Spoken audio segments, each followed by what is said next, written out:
প্রায় 6 মাস পর আমি আবার দিন শুরু করুন অনিমেষ শাস্ত্রীর সাথে এটি শুরু করলাম। দিন শুরু করুন বুধবার।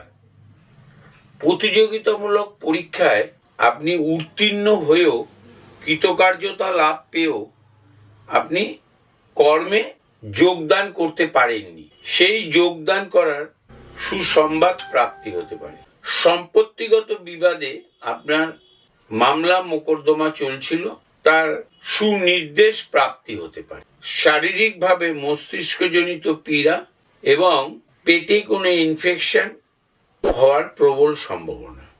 এক টুকরো লেবুকে গোড়ালি দিয়ে ফাটিয়ে কর্মে বেরোবেন।